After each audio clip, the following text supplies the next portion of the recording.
अयोध्या का राजा दशरथ शादी होने के कई साल बाद भी बच्चों का ना होना देख बहुत दुखी होते थे। उनको उत्तराधिकारी ना होने की चिंता बहुत थी।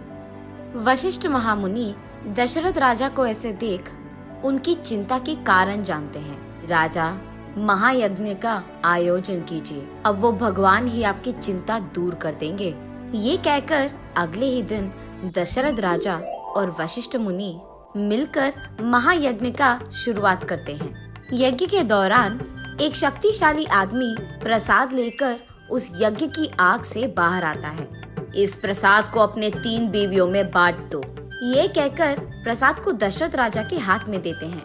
कुछ ही दिनों में कौशल्या को राम, कुछ और दिन बाद सुमित्रा को लक्ष्मण और कुछ और दिन गुजरने के बाद कैकेयी को भरत और शत्रुघ्न जन्मते हैं।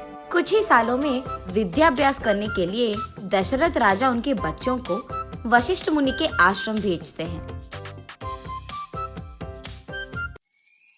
उनकी पढ़ाई के दौरान एक हादसा ऐसे हुआ था कि एक महायज्ञ को एक राक्षस रोकने की बहुत कोशिश कर रहा था।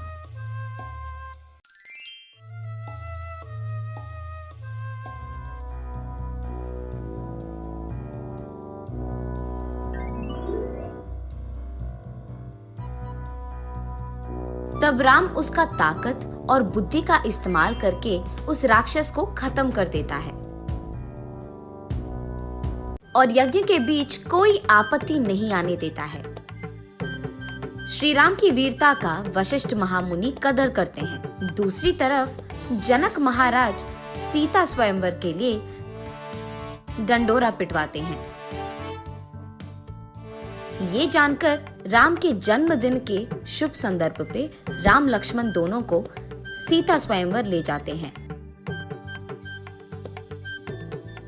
अत्यंत सुंदर सीता के लिए दूर दूर से राजाएं हाजिर होते हैं।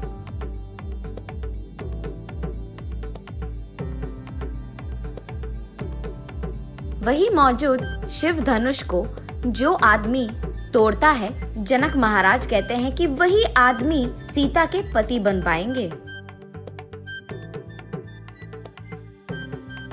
वही हाजिर बहुत सारे राजाएं उनकी अपनी अपनी ताकत का दिखावा करते हैं, लेकिन सारी कोशिश विफल होते हैं।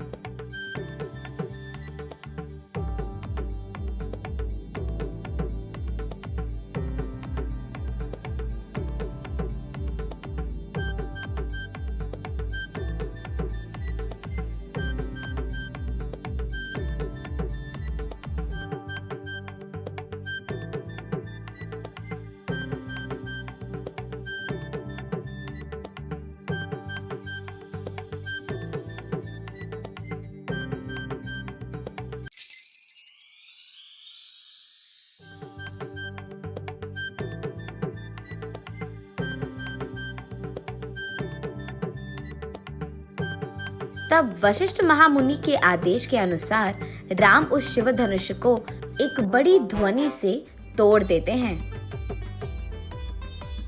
तब जनक महाराज सभी के आशीर्वाद से राम और सीता की शादी धूमधाम से करवाते हैं।